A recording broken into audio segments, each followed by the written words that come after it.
Well, hello, and welcome to another episode of Prolix, Comix, Bollix, the show where we talk about sequential art. And this is my choice this time, and we're talking about American Splendor by Harvey Pekar, which is in part, I think, because we've been circling around Robert Crumb for a while, and we haven't necessarily and I think we'll eventually probably get to him in his own right, but I don't know what we would do that you haven't already read, but we'll figure it out anyway. But yes, in some ways, by way of wanting to talk a bit about Crumb, I wanted to do American Splendor. Well, Nicholas, I may have spent too much of the past week in the company of Toby Radloff, so it may have affected me somewhat. I should let you know, Nicholas. So, Toby, I have to say, you might have done a better job than the poor guy that had the unenviable task of attempting to do that in the American Splendor film. Toby Radloff, who, well, you know, I didn't realize that he had any connection to this. So, Clive, when I first recommended us doing American Splendor, you came back right away. Well, we have to do Bride of Killer Nerd and Killer Nerd, and I was like, what? Why? Had you not seen those? I hadn't seen them. I'd seen the video box so many times, obviously, all through the 90s, basically. And I was being like, yeah, maybe no. It's one of those. I think there's a lot of those things from that era, those kind of short of video, low budget things that were in fanzines as well and things, right? Advertised, and they're more alluring now, right? I think because they're time. Oh yeah. Like recently, after watching the clinic, I was like, suddenly for the first time I don't know if it's any good or anything, but maybe for the first time in my life, I was like, I think I do really want to see Even Hitler Had a Girlfriend, because that's another one of those. Yes. And you never knew, is it actually something quite good and interesting, or is it just another one of these DIY gore films? Yeah. But again, even those are kind of more interesting to me now than when they Violent Shit 2. Yeah. All those Todd Sheets movies and stuff there. They're of more interest now, I think, as a kind of time capsule and right. Yeah. But anyway, carry on. But yeah, so I did have a few issues of American Splendor, but it wasn't something that I had read much of. I might only have had one or two from the period of time when as a comics fan, I went through, I think, regular phases of we've talked about this many times before, the Beano and the Dandy and kind of British children's comics into 2000 AD, got to North America and continued to follow some of those 2000 AD writers I liked who are now working for Marvel and DC, doing slightly more adult or whatever you want to say, sophisticated stuff. But at a certain point, basically, some friends of mine and my friend Ed sort of said to us, they were like slightly older dudes with a slightly more hip, thing. We're like, well, you know what, you should really read. Right. They weren't like, oh my god, in this new run of Batman, exactly, he has a slight mental illness. He's totally rewriting the world of comics. Yes. These guys were so they gave us things like Chester Brown or Daniel Klaus. That's the first time I would have seen 8-Ball, right? And then Robert Crumb, and so that there's the whole idea of alternate comics or this kind of underground things that actually managed to not even have any connection to a superhero. Can you imagine such a thing? Exactly. Yeah.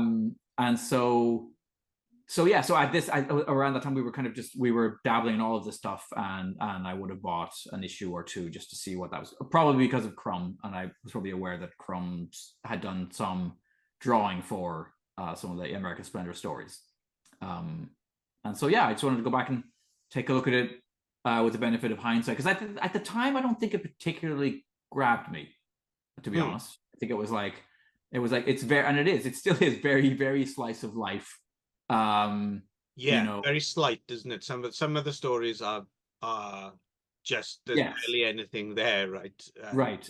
And funny enough, although going back now and looking at it again, the things that struck me that I like the most now are some of just the pure, like hanging out in the hospital, talking to his coworkers, much more than him talking at you and philosophizing. That stuff has aged, I think, quite poorly, but the other stuff has not aged at all. They're a little bit like some of Raymond Carver's stories, right? Yes. Which again is something I think, like, I remember first reading Raymond Carver's stories and that being the first time that I was aware of, like, oh, this can be a thing, right? You don't necessarily have to have a huge kind of story to tell, right? It's just a little kind of, it's just a little bit, a little observation, a little, and you just read it and you just kind of go, and then you. Although, is he the one, like, is he the one that the shortcuts was? Yeah. So then he's the one who apparently, like, his editor did like 60% of the work or whatever, right? Is that right? Like, apparently the stories were much longer, and his editor was the one who went through them and cut them down into that. Like, so that his style, which is what he's mostly famous for. Because then later on, for some reason, I think his widow decided to put into print like a collection of the stories before like the original unexpurgated stories, and everyone was like, ooh, yeah, they're not nearly as good as the fine tooth just striking out of lines that his editor did. So that was more of a collaboration between editor and writer than I think was realized. If you were his widow, it must be really tempting to not just simply go by the moniker Widow Carver, because that's a cool thing to be called. That is pretty cool. Widow Carver. Carver. Or it's a serial killer possibly as well, like a giallo. The Widow Carver. Yes. But yeah, what the hell were we talking about? How do we get to widow carving? Note to self, write down, Widow Carver screenplay.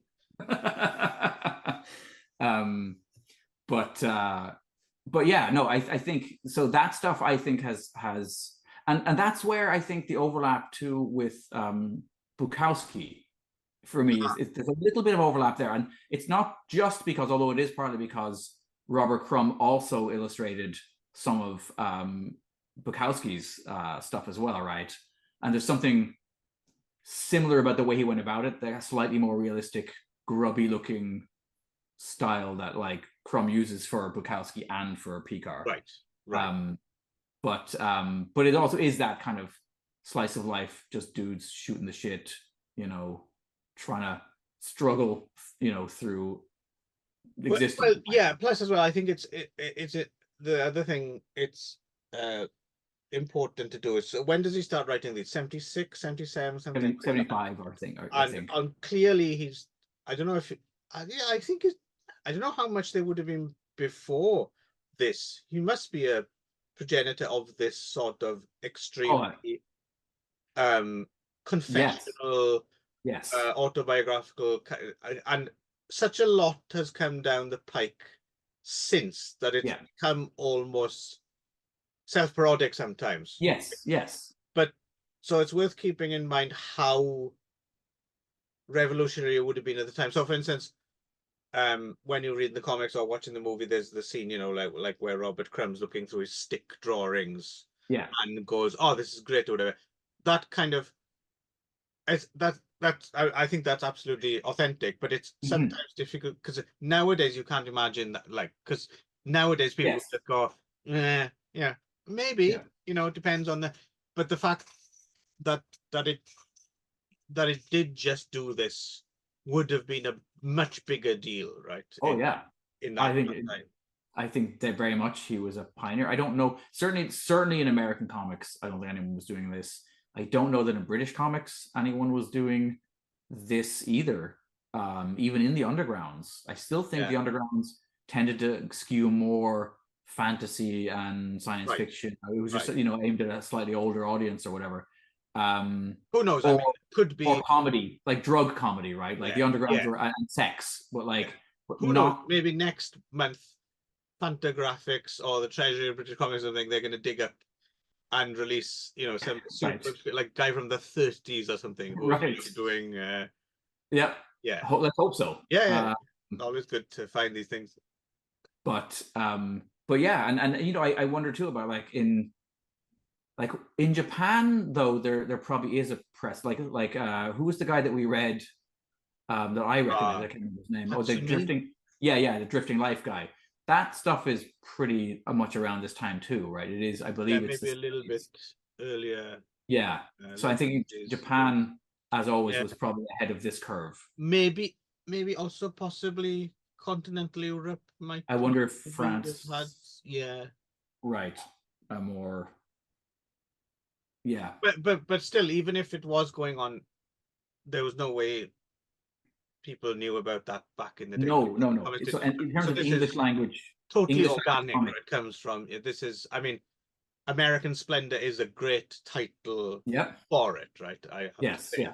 And Cleveland, I mean, when you think of Cleveland, whew, I think of Rocket from the Tombs. Well, being a long time Sectronic reader, I tend to think of Guladi, the Okay, horror right, post, right? right. Yes, okay. Yeah. Yeah, and then the Although Dead Boy. speaking of Cleveland bands, I did notice in I think the last issue, when 8 or 9 or somewhere like that, I did, because I didn't even realize, I'm not sure if they're actually from Cleveland, I'm assuming so. There was a bit of graffiti. Did you see on, like, he's traveling on some trail track or something? Someone's written the gods, the band, Yes. the gods with the Z, and then Mhm. someone's just written sucks on top of it. Right. And I didn't think of them as, but maybe are they maybe a The Cleveland band, Ohio or Cleveland band, or possibly. yeah. Um, but yeah, so there's Cleveland is obviously not like a cultural mecca in the No, but state, it right? seems to have, it's become or it used to be, it's a little bit of a kind of running cultural joke or something as well, Mhm. that it's like, Yes. I don't know, like, I even discovered this in real life. Oddly enough, I when I first went to New York City and we were going through immigration at JFK, I got a couple of guys who seemed straight out of an American Splendor comic, and Mhm. they were asking us, like, "Are you thinking of going anywhere else on the East Coast?" And I said, "I don't know, we might go to Baltimore or something, Yep. And the Right. guy was like, "Oh yeah, may I, what did he say? May I recommend Cleveland?" And like the other guy was, "Well, they do have the Rock and Roll Hall of Fame now or whatever." And he was like, "Nah, that sucks." So apparently it's still a thing that Cleveland is the Awesome. asshole of Texas, apparently. Um, so yeah, I mean, so Harvey basically works as a like a file flunky, basically, right? But in his own words, he works pulling files in a hospital, like Yeah. in a veterans hospital, right? Like a VA At hospital. some point, definitely, because that's where he met Toby Radloff, right? Was at a VA hospital, yeah. But he's working. Yeah. He's working for the government. He keeps mentioning that. He likes bringing that up because it's like, well, at least they can't just get rid of me. I got Yep. a steady paycheck, and all Well, that. yeah, definitely. Judging by the comics, and then judging by the fact that like we see some of these people, like Toby, who we'll talk about in a moment, we see are real, very much real people, and are exactly as awesome as they appear to be on the page. Um, you know, it's interesting to me that the U.S. government was clearly making work for people who probably would have struggled to find work in the private sector, right? Because they're interesting folks, Right. right? Nicely put. Yeah. So because Toby's clearly awesome, and so is Mr. whatever his name is, Mr. Books or Mr. Yeah. Well, Heavyset. also, if I mean, if he didn't have this outlet, Harvey Pekar himself as well, right? Oh yeah. Is Clearly struggling with yeah. Obviously undiagnosed obsessive, which he clearly doesn't want to have diagnosed, because that comes up in the movie, right, where his third wife diagnoses him with OCD, right, and he has to have none of it, yet Right.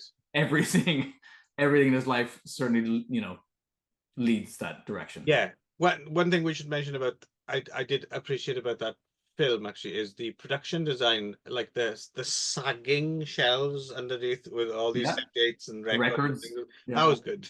I thought that was a Um, nice little touch. Like, yeah, which I mean is exactly, I'm sure. Well, I mean, he's in vinyl, isn't he? I'm pretty sure Harvey Pekar I is one haven't of seen the. that for a long time. I'm pretty sure he's one of the interviews. I wouldn't be surprised he would fit the overall depressive milieu of that Yes.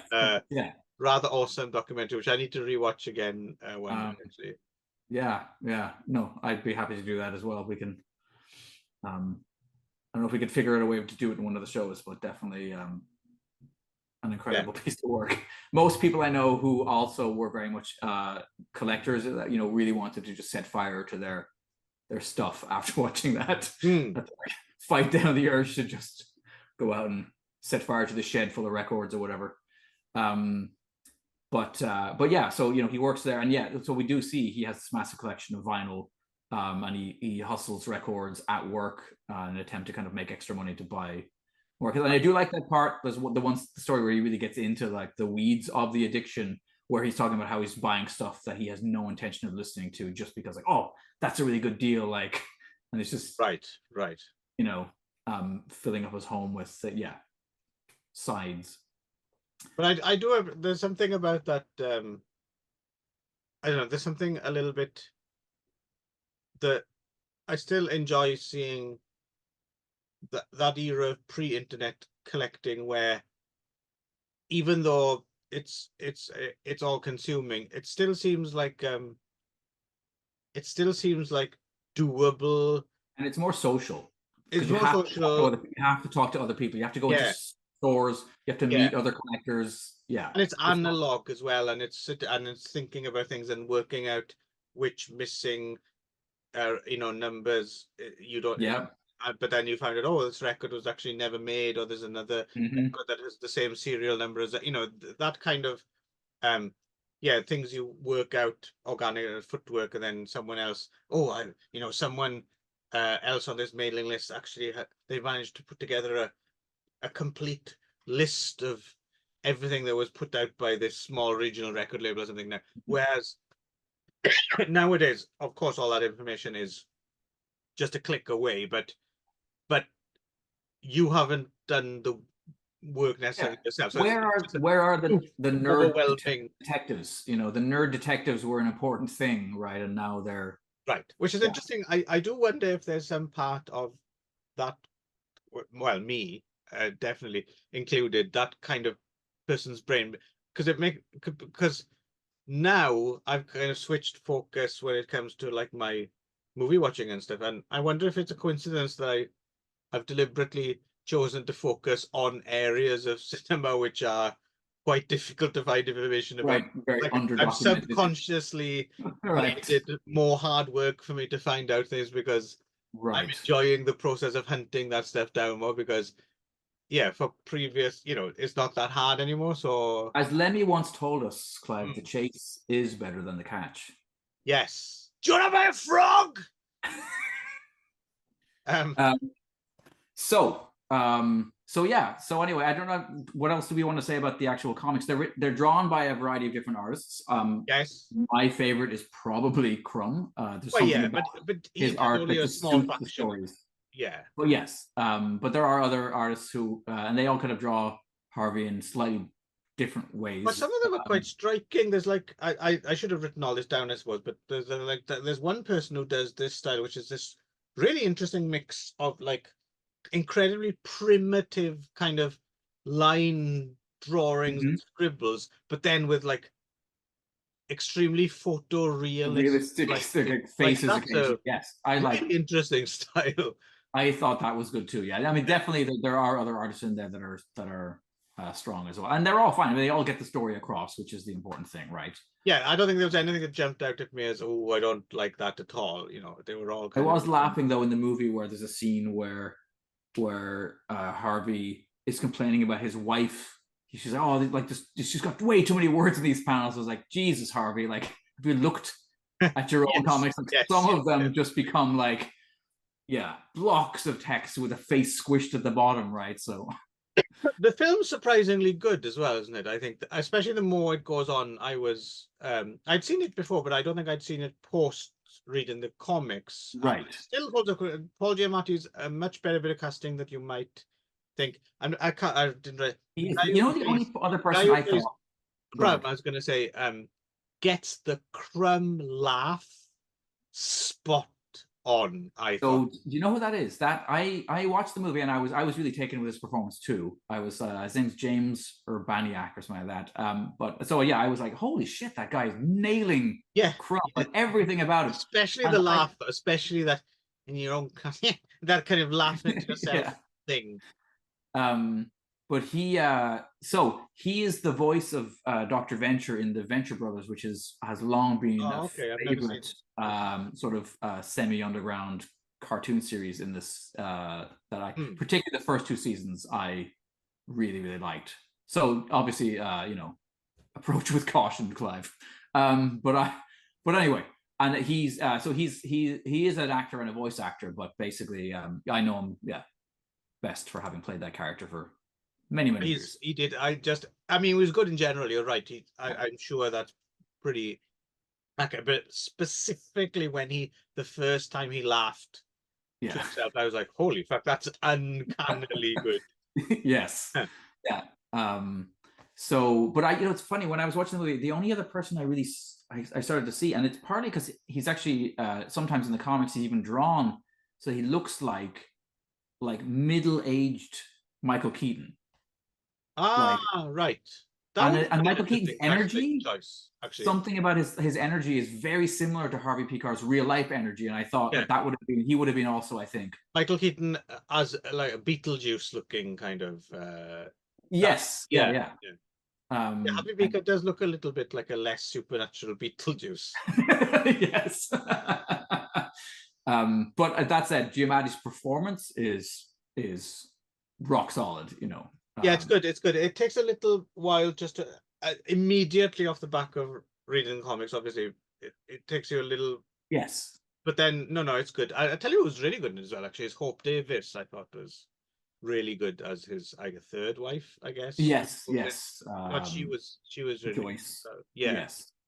Um. Um, So yeah, American Splendor and comics that no, they're definite. I mean, I like you said, maybe parts of them might have dated less well than others. Some of the more direct diatribes. Some people will get maybe. I don't like to do trigger warnings, but it's mhm. some people might get triggered by some of the racial epithets and things like that in there, which Yes, in the again, early stuff. yeah, would have seemed not. This is the thing nowadays. I think people, some younger viewers don't understand this. I think, like when you say, "Oh, back then it was a different," I think they assume you just mean racism was acceptable, but it's not that. It's it's Right. it's it's, Yes. it's that people did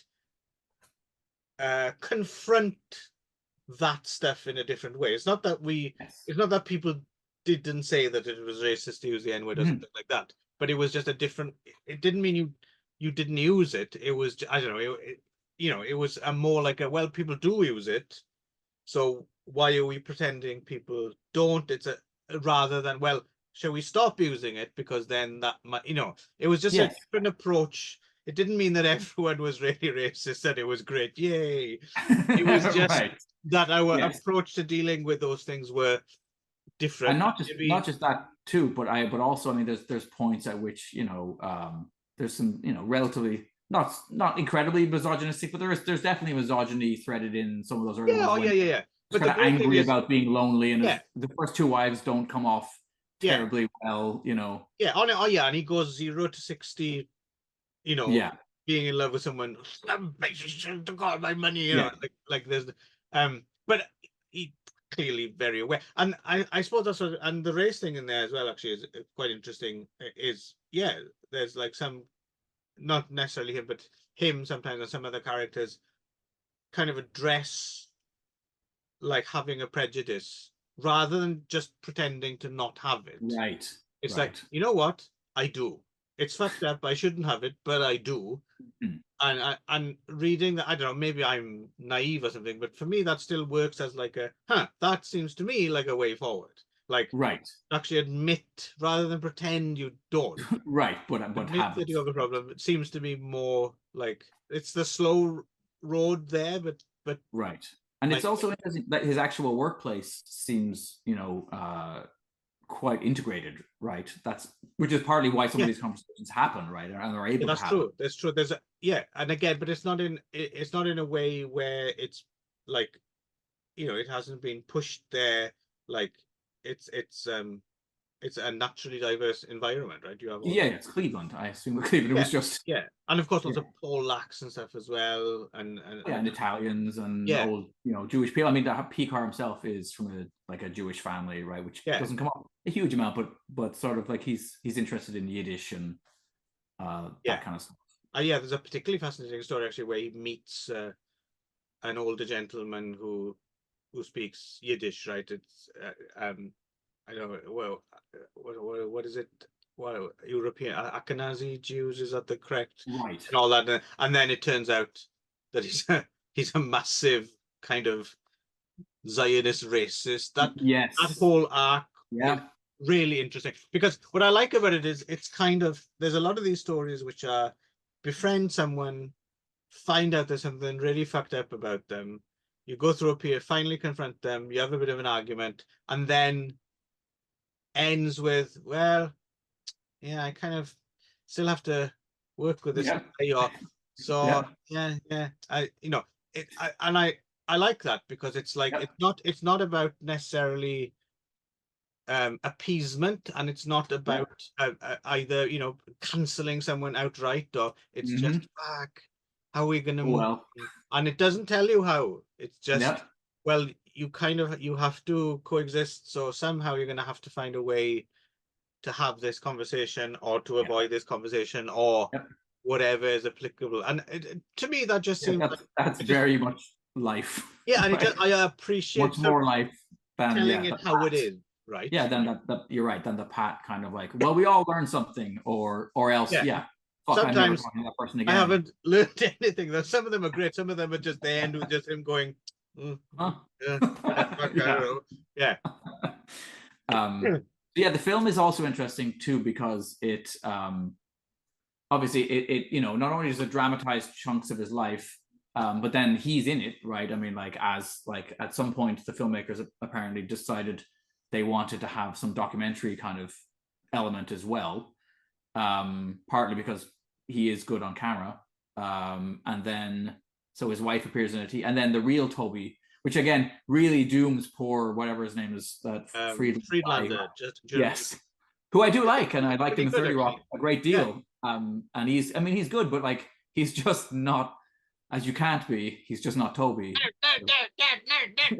No, no. If you want the full unadulterated Toby Radloff experience, yeah, you need to be watching Killer Nerd. Yes, I we'll mean, you get to don't in just a minute. necessarily have to go Bride of Killer Nerd as well because it's kind of more the same, I thought. Right. Although, yeah, I'll be interested to talk about them in just a moment because Okay, I would well, like to unpack them a little bit. we've only got 2 minutes to actually talk about them because I have to go. Okay. All right. Um, Well, in that case, I enjoyed them more than I thought I was going to. no, I've seen the first one before and I really like Killer. I think Killer Nerds, yeah, it is. It's a lot. It's a lot smarter a film than I think people give it credit for, I think so too. and it's quite does a really good job of kind of being a bit of a wish fulfillment fantasy, and obviously being very self-aware of that as well. And I don't know, Yes. it's a really and it's funny. It's actually quite funny. Yep. The And whole it's really hard to. Sick Dick School of Cool stuff is Yes, that funny. whole section is great, and it's also hard to figure out. Like, it plays with your identification quite a bit because at points, obviously, you're sympathetic towards Yeah.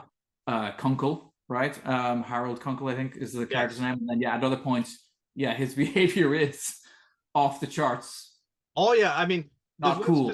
one specific scene which, since seeing this film the first time a few years ago and now, kind of had changed a little bit. It wouldn't have read the same way. Is the one when he chucks acid. Yeah, in his face, and I'm yeah. thinking, It's oh, very hang on. it's very incel-y. That's what I thought. That's actually something I've seen. Oh, you know, I've headlines that incels have Yep. done. Yeah. So that was slightly less Yeah, amusing, yes. maybe, than it would have been. Yeah, agreed. Yeah. But overall, yeah, they're better than they have any right to be for shot Yeah, on video. yeah. You don't necessarily have to watch it, but certainly watch the first Killer Nerd. And if you're really into it, Bride of is more the same, so that's fine. Yeah. But definitely check out the first one. I do apologize for Yeah. truncating everything, but I think we got it all done, I right? think we're good.